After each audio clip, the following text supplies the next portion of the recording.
काहेले भैया तोर देवे ले गेलौ डीजे वाला के साटा गे। अच्छा काहेले भैया तोर देवे ले गेलौ डीजे वाला के साटा गे। अरे हो तो बिया हवा चला तो पाता काना में छोड़ा पकारे।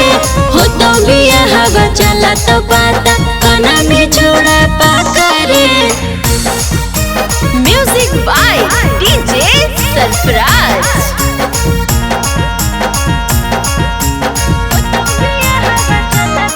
अरे बैठबो बलवा जब भोरे भोरे रे सुतो ने छोड़ा तो रखिया से लोरे रे। दिलवा के ही नहीं हमका मजोर गे गिरे नहीं देवो ये को बूंदा लोर गे।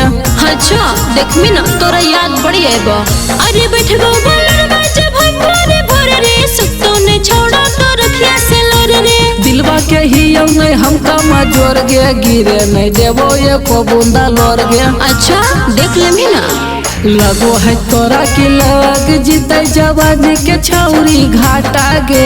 लगो है तोरा की लग जीते जवानी के छौरी घाटा गे। अरे हो तो बिया हवा चला तो पता काना में छोड़ा पाता रे। हो तो बिया हवा चला तो पता काना में छोड़ा पाता रे।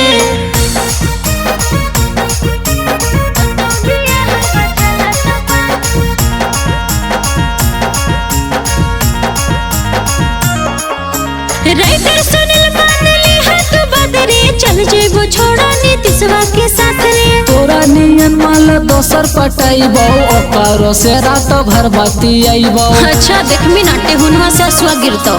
राइटर सुनील मानली हाथ बदरे चल जेबो छोड़ा नीतीशवा के साथ रे। तोरा नियन माल दोसर पटाइबो ओकरो से रात भर बतियाइबो। अच्छा ऐसन बात हो यानी सुधीर से लगो है छौरी पड़तई माल पाका गे। अच्छा। यानी सुधीर से लगो है छौरी पड़तई माल पाका गे। अरे हो तो बिया हवा चला तो पाता काना में छोड़ा पाका रे।